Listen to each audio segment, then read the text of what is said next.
Well, I'm happy that you're all here this evening, especially because this is my favorite part of the presentation. I think it's the most interesting, the most entertaining at times. You see some of the ridiculousness of evolution's claims, and this, more than anything, I think is the most easily refutable theory that secular science has, and it's very clear to see that by the time I'm done. So, Darwinian evolution, what is that? Everyone knows, I think, but we'll just sum it up.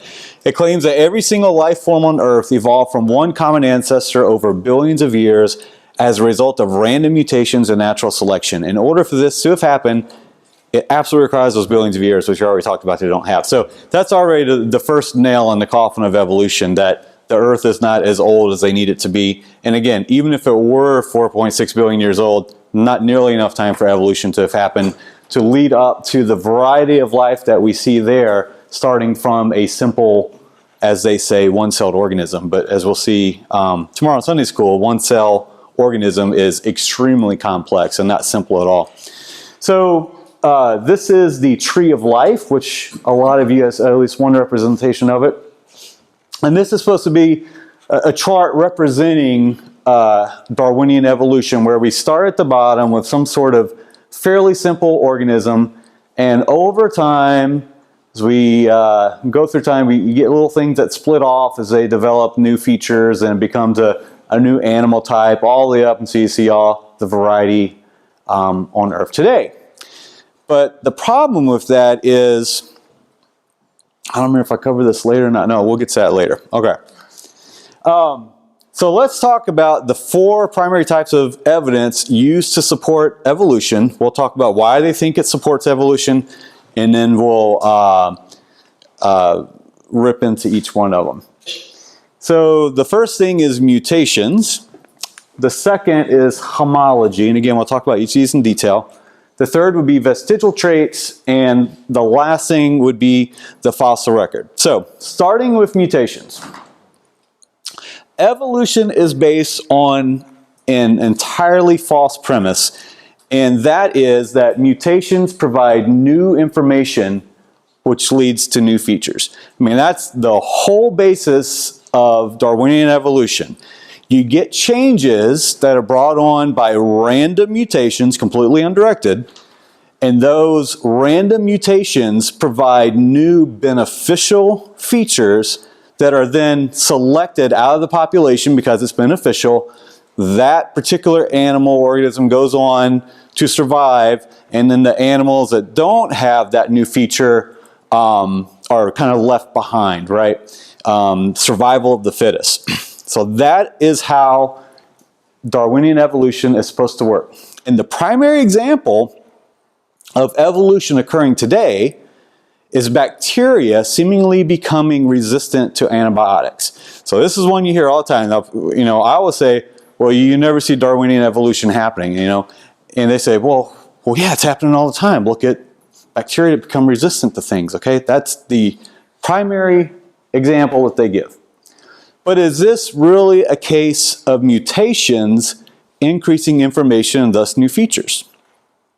It's not, because what's really happening is some bacteria either lose information via mutations, or more likely are already in possession of a feature which makes them immune to the antibiotic.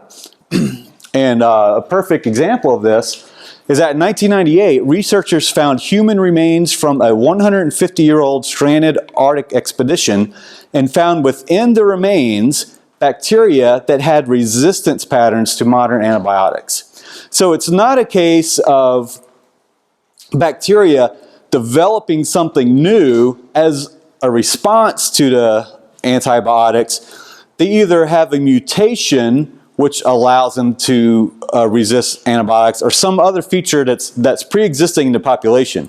And then yes, natural selection does work there and allow the ones that have a resistance to antibiotics obviously to go on, and the ones that don't die out. But this loss of information is the opposite of evolution.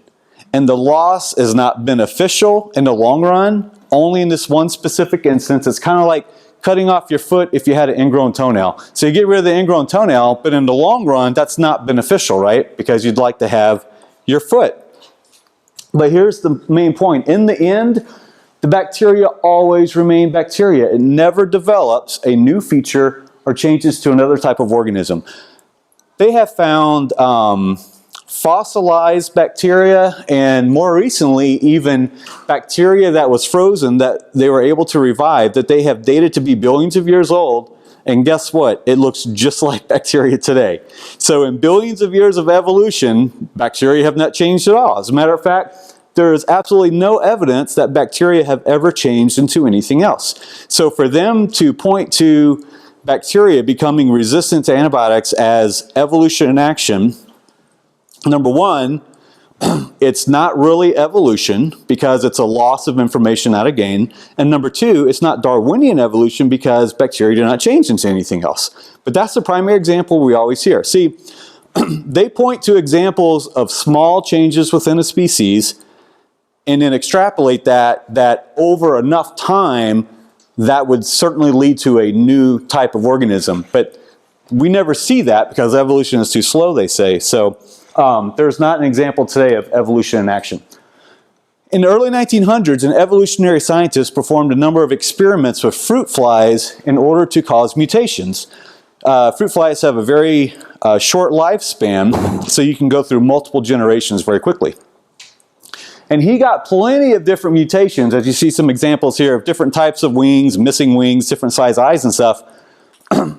But in fact, all of the mutations produced inferior fruit flies because that's what we see in the real world. Mutations are not beneficial. Mutations are always bad, essentially. And again, if there is something that gives you a small advantage in a certain situation, that mutation ultimately is bad for the organism in the long run. Well, he concluded that fruit flies must have evolved as far as they can go. Let me see if I can move this back a little bit. Or forward. Well, that's pretty convenient. So when you can't get what you're trying to evolve in the right direction to evolve anymore, you just say, well, I guess it's evolved as far as they can go. I guess every animal on Earth today has evolved as far as it can go because none of them are changing anything else. One textbook shows a picture of a mutant fruit fly with 4 wings and says, this rare mutation, like most mutations, is harmful. Beneficial mutations are the raw material for natural selection. Well, then the obvious question is, why didn't they show us a beneficial mutation? If beneficial mutations are how everything's supposed to work, where are the examples of beneficial mutations? There should be thousands and thousands of them. Well, there's no evidence that mutations are ever really beneficial, so that's why they don't show you an example of beneficial mutations. They tell you they exist, but they can't really give you an example of one. This is the thing I was telling earlier, that in 2 minutes I could cancel out evolution, and it's in this next sentence. Mutations never, under any circumstances, add information. All they do is scramble up whatever information is already there, or instead, more commonly, there's a loss of information.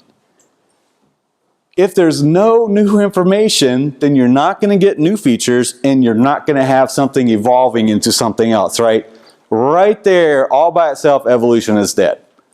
There is not one case in history where someone can point to and say, yep, this thing now has new information with new features. If you need a computer program to perform a new function, you have to give it new lines of code. Nikki's not here, huh? No. She could tell you all about that. The same principle is true in living organisms. There is no example, again, of something getting new information. All right. Whoever thinks organisms can evolve by mutations that lose information is like the salesman who loses a little money on every sale but thinks he can make it up in volume. It's kind of the same principle. You're not going to get something new by losing something. Now, like I said, variation within the same kind is all that's ever been observed. And you've heard all about the beaks on the finches on the Galapagos Islands. That's where Darwin did some of his studies on his travels on the HMS Beagle.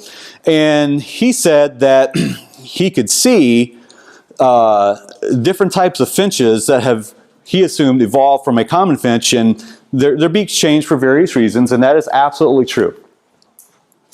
But this is an example of genetic variation within the same species as a result of built-in adaptations that God placed, not evidence for Darwinian evolution. See, the thing that's really cool about God's original design is he embedded within every organism some genetic variety that is mostly environmentally triggered.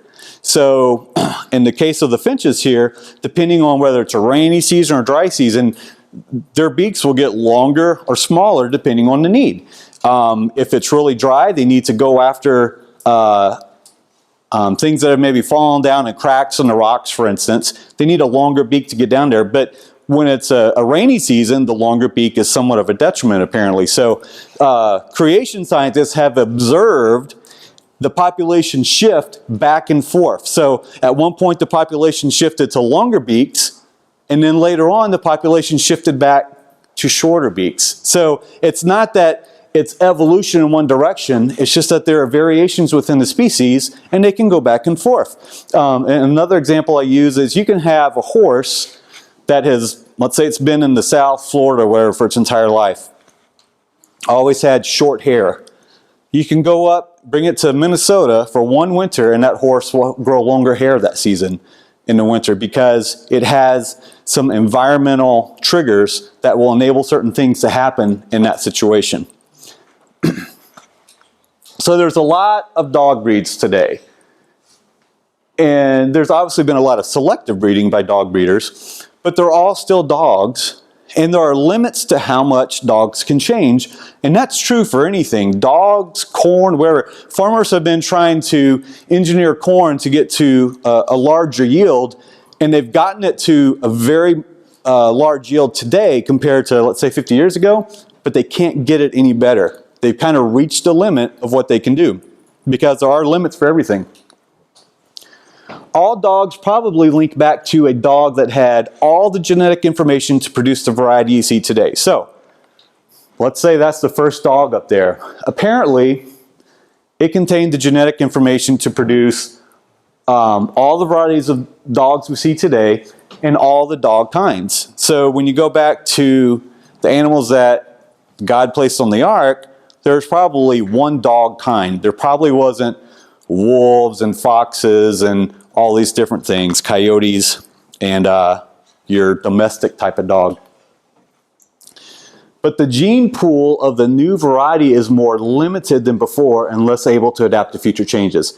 So a Chihuahua cannot produce a Great Dane because the information needed has been lost.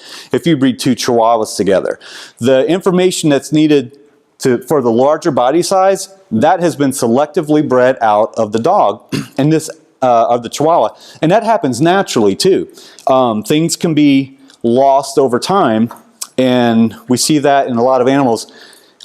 You know, tigers and lions, cougars, they're all part of the cat family and related to house cats, but the large cats and the house cats individually have lost the information needed to produce each other because it's just been lost. They've gone divergent ways as variations within the species. But guess what? They're all still cats. You know, you don't see any type of cat turning into a non-cat. They're all cats, and they are all related, but they probably all go back to one type of cat. So let's talk about natural selection now. Now, natural selection is certainly observable, and I admitted that earlier, but it can only act on those biological properties that already exist. It doesn't create new features. In fact, natural selection always gets rid of information, never the opposite. If something has an advantage and some other creature does not have that information, the creature doesn't have it, they're gone, and with it, whatever information they had that was different. Often, evolutionists claim that it's natural selection that is the engine for evolution. And what they do is, they will say, well, we'll get to that next. All right, let me watch a short video for our friend Richard Dawkins again, and we'll see if he understands how natural selection works.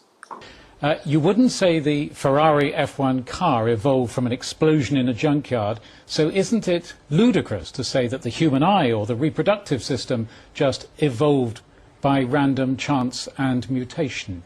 It is certainly ludicrous to say that the eye evolved by random chance and mutation, and that's precisely what Darwinians do not say.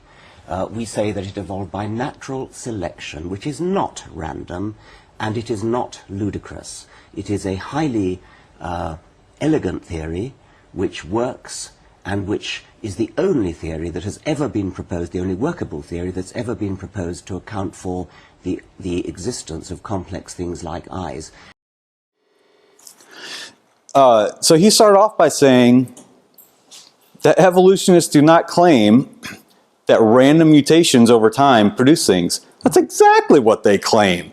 He's saying that something happened somehow, apparently, and then natural selection is the engine that actually does something. Natural selection doesn't do anything. All it does is select what's already there, essentially. And the idea that mutations don't produce new information or the new features that you're talking about, that's completely different from what every other evolutionists say. So even the evolutionists can't get their story together about what's really producing these changes. So what evolutionists often do is give examples of natural selection and claim it proves evolution. Nothing of the kind is true. And sometimes they can't even provide an example of natural selection without lying about it. So the primary case of this, and the primary example that is used over and over again, touting natural selection and supposedly proving evolution, is the example of peppered moths. And so here, just point out, you see a light-colored pepper moth up here and a dark one down here, and see how it blends into the tree real nicely there. And trust me, this is still in textbooks today. Okay, peppered moths. The story goes that at one time, 95% of peppered moths were light-colored and only 5% were dark-colored. But after soot from coal-fired factories in England darkened the trunks of trees in the area, the light-colored moths were more easily found and eaten by birds, leaving the dark-colored ones to survive, thrive, and take over the population. But there were some big problems with the research. Mainly, peppered moths don't land on trunks of trees. They live higher up in the canopy of trees, maybe to avoid being eaten by birds. Who knows? Here's a quote from Nature. Says, "The most serious problem is that peppered moths probably do not rest on tree trunks. Exactly 2 moths have been seen in such a position in more than 40 years of intensive research." And I always make a joke. It was one guy that was doing this research. Imagine how elated he must have been the day that he saw moths on a tree trunk. So that not only completely falsifies the entire story, but it also makes it very difficult to take a picture of the moths on a tree trunk in order to make your point visually. That is, unless you glue dead moths to the tree, which is exactly what the researcher did to get his picture. So the primary example that they give of natural selection, they can't even get that in textbooks without lying about it. And I had a quote in another presentation from some textbook writers from Canada who were asked about that. Well, why do you have that example in your textbooks when you know it's not true? And he said, oh yeah, we know it's not true, but it's a very visually impactful example, and we want to make it really simple for high schoolers to understand it. So they're willing to put a false story in textbooks to continue to indoctrinate kids. All right, so let's move on to homologies. Homology simply means similarities in anatomies between different organisms. This is an image on the wall at the Smithsonian in the Hall of Lies. So according to Darwinian Evolution, different organisms which have similar features is proof that they share a common ancestor. So, you know, when you go back to worldviews, we interpret everything through our worldview. And if you are a believer in evolution, this makes perfect sense. If we believe that everything evolved from a common ancestor, wouldn't it make sense that we have similar features amongst organisms? Seems to make a lot of sense, okay? But as a Christian, to me, it makes sense that you have a good design from a great designer, and you use that design in several different types of organisms. So here's what they're talking about. You've got somewhat similar bone structures across many organisms here. And again, textbooks claim that the only explanation for this is evolution from a common ancestor. Intelligent designers completely ruled out. And let me point out that before Darwin, observations of homology were actually viewed as a creator using a superior design, like I said.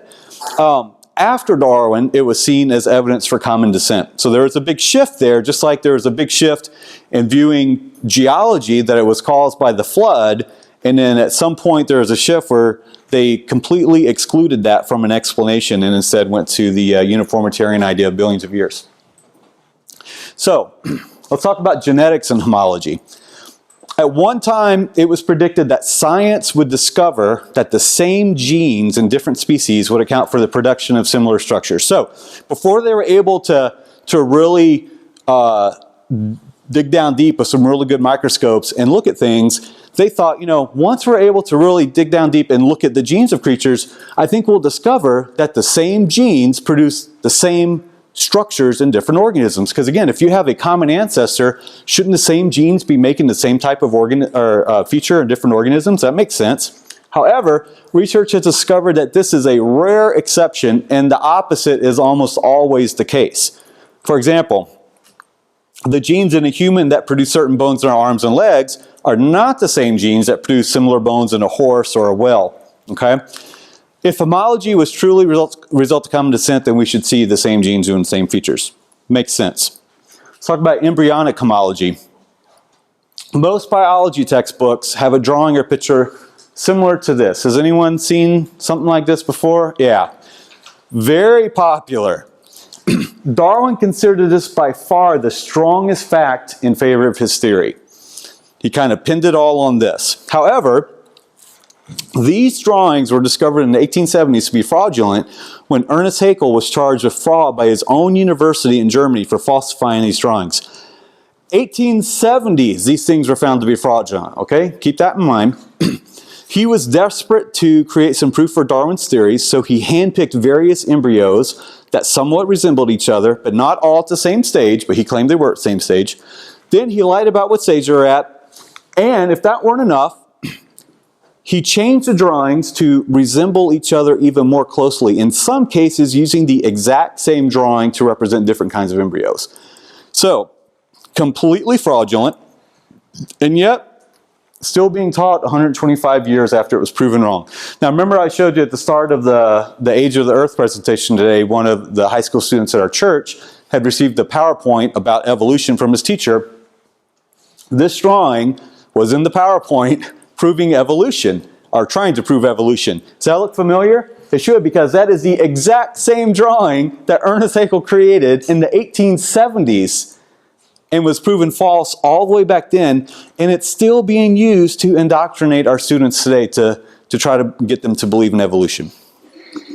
All right, let's move on to vestigial traits. Vestigial traits are claimed to be, starting to lose my voice, darn it, are claimed to be leftover parts that served a purpose at one time, but after evolving, the modern organism no longer has need of these parts. Now, Darwin said it would be impossible to name one of the higher animals in which some part or other is not in a rudimentary condition. In other words, there's not a single animal that doesn't have some organ or feature that's no longer functional or fully functional. His primary examples were the coccyx and the appendix. Now, here's the coccyx or tailbone in humans right here, okay?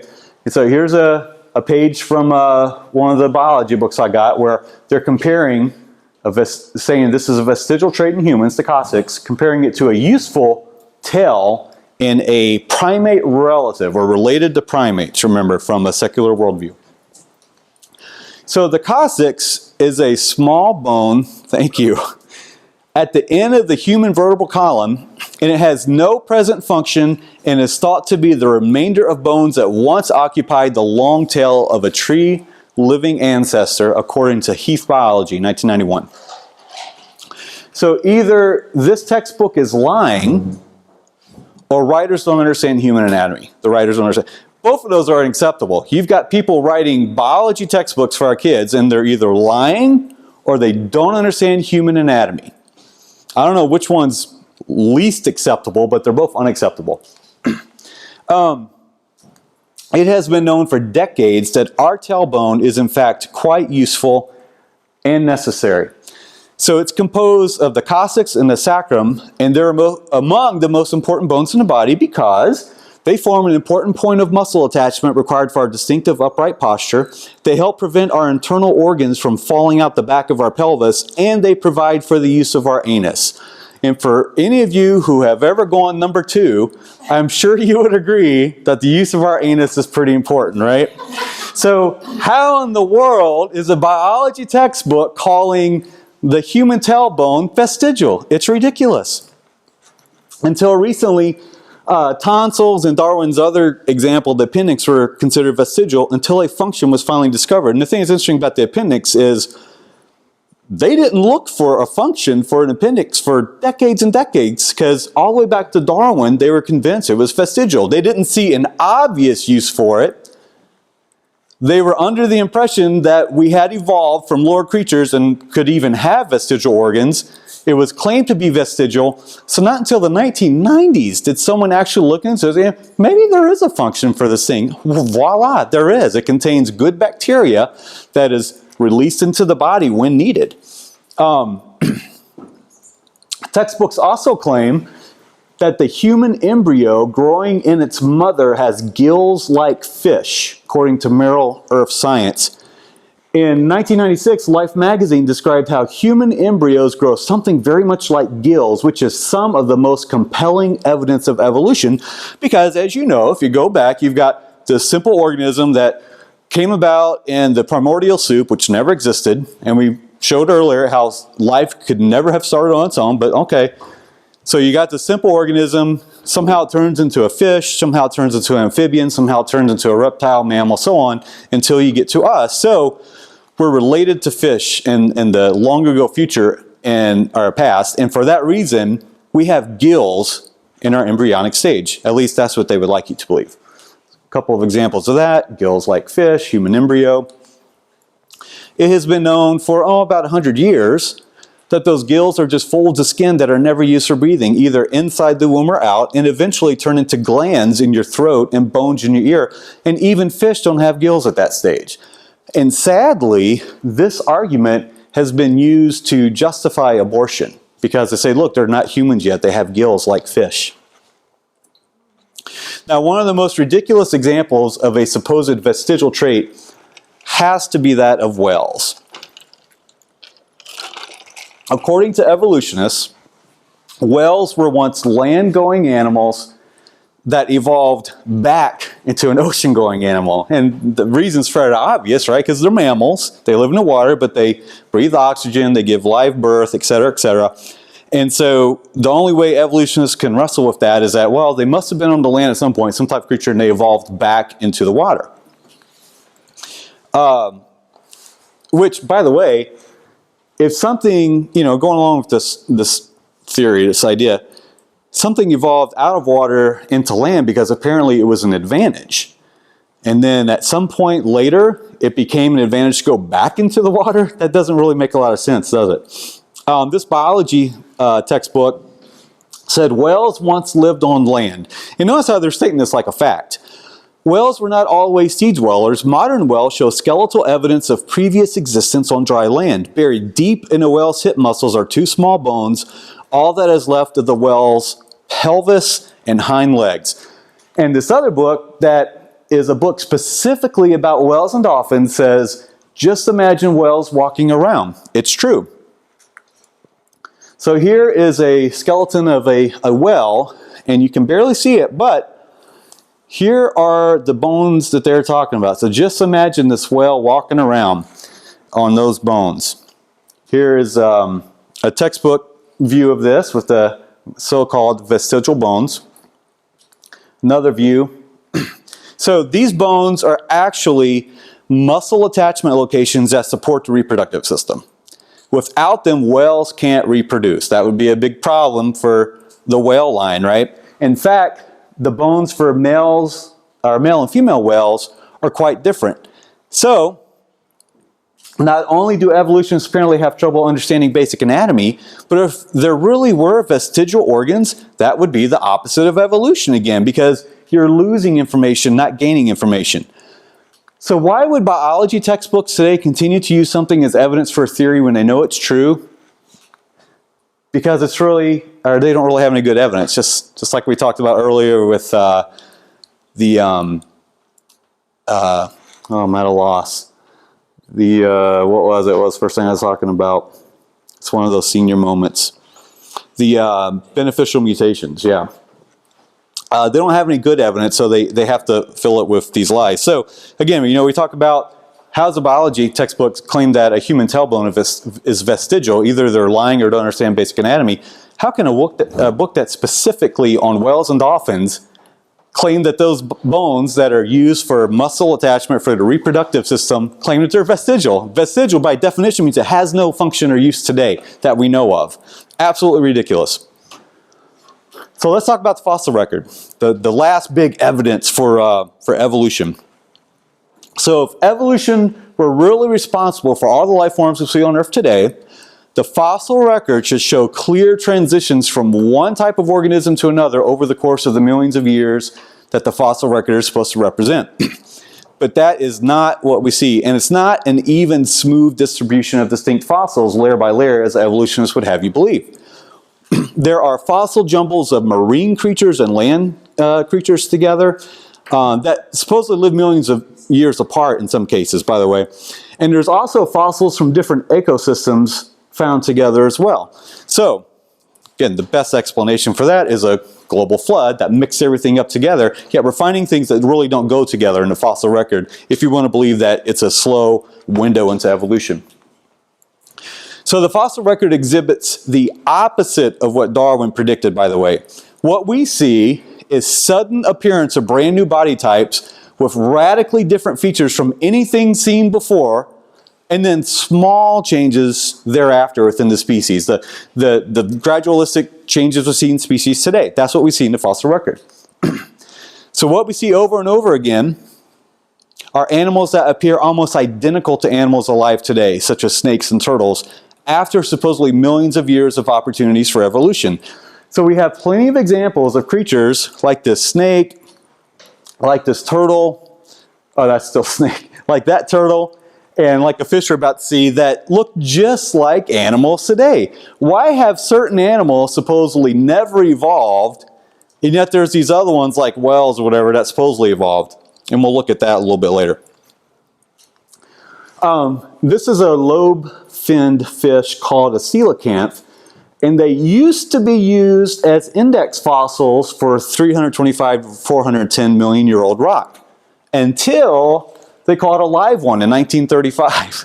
So no longer can be used as an index fossil. And the response was, wow, they survived for millions of years. Again, unchanged, by the way. The live ones just look just like the fossils they had of them. They also claimed, before they caught a live one, that the lobed fins were used to walk on land, and they used to refer to this fish as old forelegs when they just had fossils of it. So they would claim that this was one of the earliest fish that was developing legs to start to walk on land. But what they've discovered by studying the live ones is that they have those specific fins to enable them to dive at higher pressures, deeper in the ocean, where it usually lives, and that's why no one saw one until 1935, because they were typically very deep down. But the biggest problem with the fossil record is the absence of transitional fossils. So we should find billions of transitional fossils with clear lineages from one type of animal to another if evolution were really true. Exactly how many undisputed transitional fossils have been found in the entire fossil record? That is a big fat 0. So there is not one fossil that even evolutionists agree is a transitional fossil. Now there's some that they claim are, and we'll take a look at a couple of those, but even amongst evolutionists there's not a single fossil they can point to and say, yes, we all agree that's a transitional fossil. A creationist wrote a letter to Dr. Colin Patterson, who is the senior paleontologist at the British Museum of Natural History, which just happens to have the largest fossil collection in the world. And they asked him why he didn't mention any transitional fossils in his latest book. And he responded, "I fully agree with your comments on the lack of evolutionary transitions in my book. If I knew of any, fossil or living, I would have certainly included them. I will lay it on the line, there is not one such fossil." So if the guy who's in charge of the largest collection of fossils in the world says that there are no transitional fossils that he's aware of, and he's British, I take his word for it. British people are pretty smart. So when you get down to it, there's not a missing link. The whole chain is missing. There's not any group of fossils you can point to that actually is proof of any sort of evolution. But there are a handful of examples that evolutionists point to and claim that they're transitional fossils, but there's problems with all of them. So the primary one that evolutionists point to as proof of evolution is that supposed evolution of the whale. And a lot of evolutionists claim that it's just the best evidence of evolution in general. So here is another image from the slideshow that a kid in my church got from his teacher. And what we see here is supposedly some form of land animal that slowly but surely made his way back into the water and slowly over time turned back into a whale. Now they do have partial or majority fossils of all these different creatures, okay? But what we're seeing here are very distinct types of creatures. And there's basically like one example of where they say you can see parts of more than one in the same creature, and we're going to watch a short video about that in a moment. But one thing you need to understand when they have some sort of a chart like this is you do not know if any of these creatures had kids. And if they did, you have no idea where those fossils are. So there's no way that you even could make a clear distinction or a clear line between all these. Now, it's interesting that these earliest creatures, especially Pakicetus, how they related this to a whale. They found a very small partial skull of Pakicetus a while back, and it had teeth that looked kind of like some whale's teeth. A lot of teeth have the baleen, where it's just kind of like the straw type. They don't even really have teeth, but some whales do have teeth. And it's a specific kind of tooth. And so this one creature had some teeth that kind of looked like a whale. And so immediately the artist went to work and kind of created an image of this creature swimming through the water, but being able to walk on land as well. Then later, they found more of the skeleton of this creature and discovered that it actually was a completely land-dwelling animal, but they didn't remove it from the evolution of the whale just because it had teeth that kind of looked like a whale. So this next video clip is very revealing about things like this and what they're willing to do to kind of fool the public and promote their agenda. Scientists claim the most spectacular intermediate fossil in whale evolution is Rhodocetus, an animal with 4 legs, a whale's tail called a fluke, and flippers. It would swim using its widened tail fluke like a modern whale, but it had 4 legs like a land mammal. A perfect transitional fossil between land mammals and aquatic mammals, just as Darwin predicted. The fossil whale that appears a little bit later is Rhodocetus, and this animal had large tail vertebrae that indicate there were lots of room for muscle attachment. So here we see the beginning of the type of locomotion that's characteristic of the modern whale, using just the tail flukes for propulsion and not using the hind limbs. We have a complete modern whale type structure in Rhodocetus. there are not many modifications from Rhodocetus to the modern whale other than changes in size of the structures. When this video series was being filmed on location at the University of Michigan in Ann Arbor, the executive producer noticed a discrepancy between museum drawings of Rhodocetus and the fossils.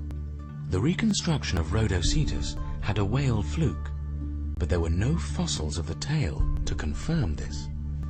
Dr. Phil Gingrich, the scientist responsible for the discovery and reconstruction of Rhodocetus, was questioned how he knew there was a whale fluke on Rhodocetus, since that part of the fossil was missing. What was the reasoning that the scientists think there was a fluke on Rhodocetus based on the other pieces of anatomy? Well, I told you we don't have the tail in Rhodocetus, so we don't know for sure whether it had a ball vertebra indicating a fluke or not. So I speculated it might have had a fluke. Scientist Gingrich also acknowledged that the flippers were drawn on the diagram without these fossils. Now, he does not believe this animal had flippers. Again, his answer was surprising, since the museum diagrams had flippers on Rhodocetus. Now, since then, we've found the forelimbs, the hands, and the front arm, the arms, in other words, of Rhodocetus. And we understand that it doesn't have the kind of arms that can be spread out like flippers are on a whale. And if you don't have flippers, I don't think you can have a fluke tail in really powered swimming. And so I now doubt that Rhodocetus would have had a fluke tail. Many experts consider whales to be the best fossil evidence for evolution, but are unaware of these discrepancies. Opponents of evolution contend that whale evolution is nothing more than hopeful supposition. If museum diagrams are redrawn and corrected for various discrepancies, opponents argue that whale evolution is non-existent.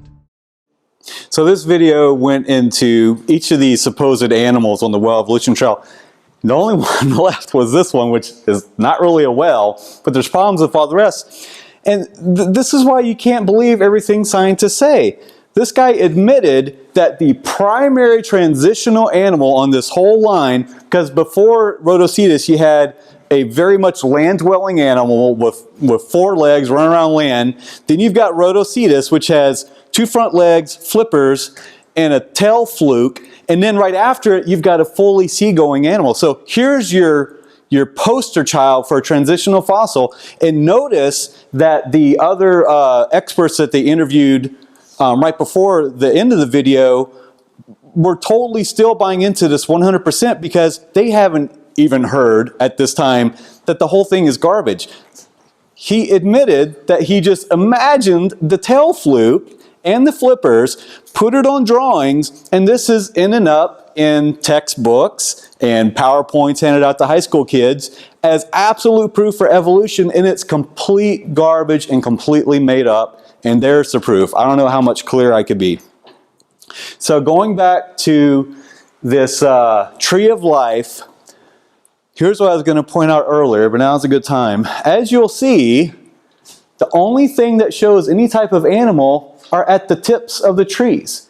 All of this stuff in the middle, which should be filled with all kinds of transitional organisms, there's not a single one they can put on here and say, here's proof positive of evolution in action.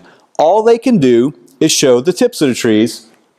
This is an image from Institute for Creation Research. Here's what Darwinian theory claims. This is what is seen in the fossil record. See the difference? Completely different. Brand new body types appearing, and then there's no change into a different organism afterwards, okay? So, before we leave evolution, we're going to talk about human evolution because this is the main thing that you hear over and over and over.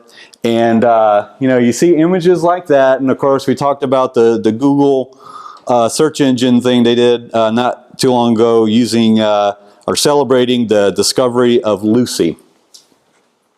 So this is kind of the poster child for the missing link in many people's eyes. And the overzealous search for links has produced some of the most embarrassing events in the history of science. Because whenever they think they found something, they always tout it like we've absolutely proof positive found a missing link. We've finally proven it. And then they find out later it was a hoax or they misinterpreted it or whatever. But the problem is, much like the whale evolution, you don't hear about retractions. They just get it out there, put it out there, fool everyone, and then you just assume that what they said was right because they're scientists.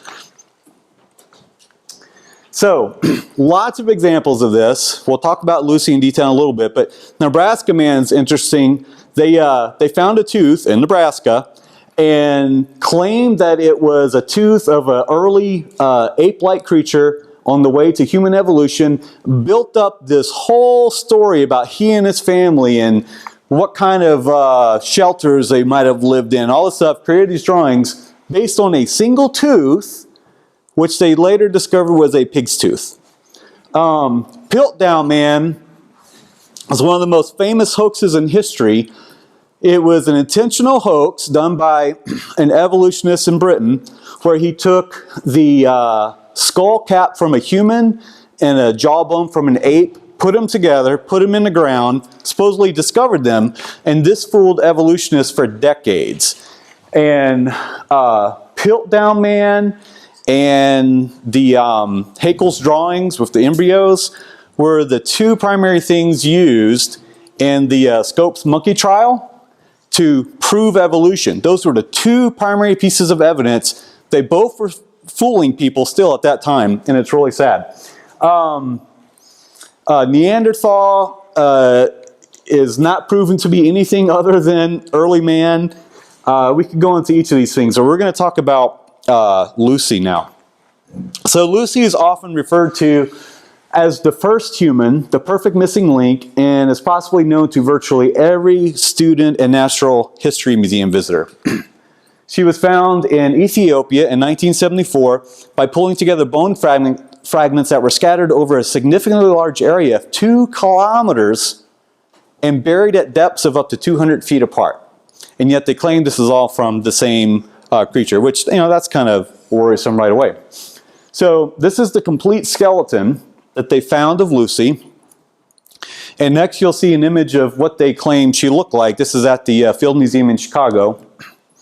There she is walking around. So obviously the people who put this together can use a lot of artistic license when they're doing it. And the Creation Museum in Kentucky has a great example of this. Using the few bones they found of Lucy, they did different artist interpretations out of the same bones. And you see it goes everywhere from looking like an early human, like the so-called caveman, which cavemen were just men who lived in caves, by the way, all the way to what looks just like a chimpanzee, which is essentially what Lucy was.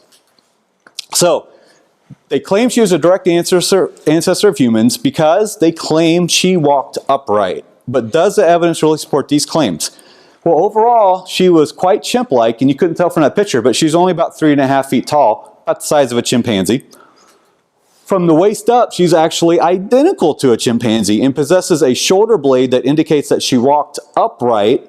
That she walked using her knuckles like modern chimps do.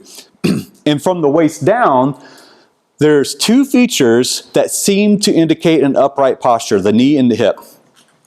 In regards to the knee, professional anatomists disagree with the assertion that it indicated upright walking in a human manner, and several apes today have an identical knee structure to Lucy. However, the hip bone is still the main indicator of stance and gait in most animals, and the hip bone of Lucy was a partial one that had been crushed into 40 pieces. When the paleontologists first assembled the pieces of the hip, it surprisingly resembled the hip of a chimpanzee. In fact, it looked just like the hip of a chimpanzee. So the scientists made casts of all the pieces of the hip. Then they used a grinding wheel to cut them and shape them and place them so that they meshed into a human-like form rather than the original ape-like form, and then proclaimed that Lucy walked upright. And there's a video of this on PBS when they did a story about Lucy. So again, they put it together, it looked like a chimp hip, they took it apart, made casts of everything, cut and chiseled the bones, put them back together to make it look like she walked upright. Then later, over 1,000 miles away, Mary Leakey, who some of you have probably heard of, very famous anthropologist, discovered fossilized human-looking footprints that were in the same area as some more bone fragments said to be the same species as Lucy, which is Australopithecus africanus, I believe. And this sealed the deal. There could be no doubt now that Lucy walked upright. But the problem with the footprints is that by all accounts, they're completely human footprints. Look just like our footprints today, and had a gait that was human-like, and not at all what one would expect to see from an early walker. But because the footprints were found in volcanic rock that they dated using those infamous radiometric dating methods to be more than 3.5 million years old, humans were eliminated from the equation, leaving only pre-humans as the cause. So again, because they've got these bad dating methods and these preconceived worldview ideas, they jump to the conclusion that the footprints had to have been made by the creature that they found bones in the area. So, to sum up, there's only 3 ways to make ape men. When they find apes in the fossil record, they upscale them to suggest they're related to humans. An example of that is Lucy. Human bones found in the fossil record are scaled down and claimed to be pre-human. An example of that is Neanderthal. And by the way, talking a little bit more about Neanderthals, really the primary difference between modern humans and Neanderthals is Neanderthals have just a thicker brow, which is evidence of great aging. The older you are, the more your brow becomes pronounced. And as we know in the Bible, people lived great ages at one time. So that could explain it, but there's also very similar features between Neanderthals and Aborigines in Australia. And at least today, no one claims that the Aborigines are anything but human. Bones from humans and apes are sometimes combined and claimed to be a missing link. Example of that is Piltdown Man. There's another great example of an elementary school student who was visiting a natural history museum in Germany at one time and noticed one of their examples of a supposed missing link between humans and apes was the same situation where they had an ape jaw attached to a human skull because this kid had just studied, read a book about ape anatomy or skeletons or something like that. They pointed it out to museum. Museum had no idea, and they changed the display. Like a kid noticed it. F. Clark Howell, very famous evolutionary biologist, said there is no encompassing theory of human evolution. Alas, there never really has been. So they say that we evolved, but they really don't have any idea how, and they can't prove anything. Sometimes you hear it reported that humans and chimpanzees have anywhere from 95 to 99% genetic similarity. And this, it's hard to see, but this is from the Smithsonian again. So here we are. We are 98.8% genetically similar to chimpanzees, according to this display. You can also notice, however, that we are 85% genetically similar to mice, and we're even 60% genetically similar to bananas.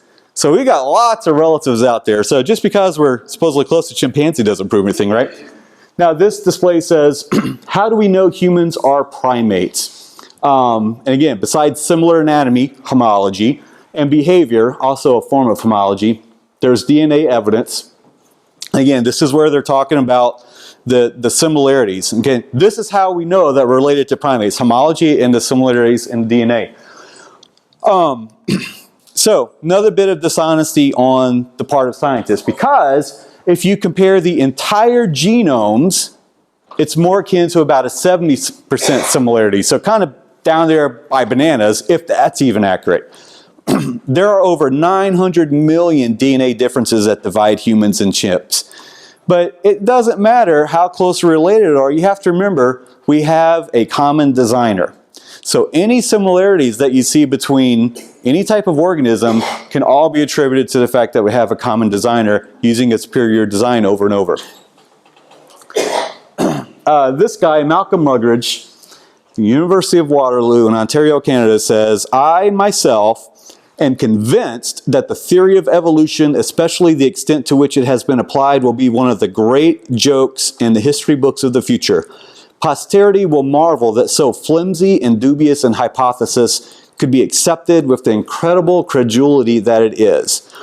I 100% agree, and I think that this is the biggest sham in the world today.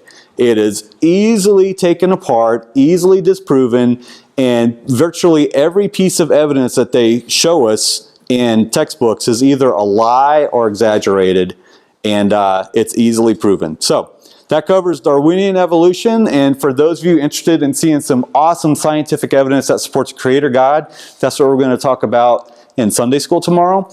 And then we're kind of going to wrap it up and talk about the flood a little bit, and a couple of other things during the message tomorrow. So I hope you're able to be here. Thank you.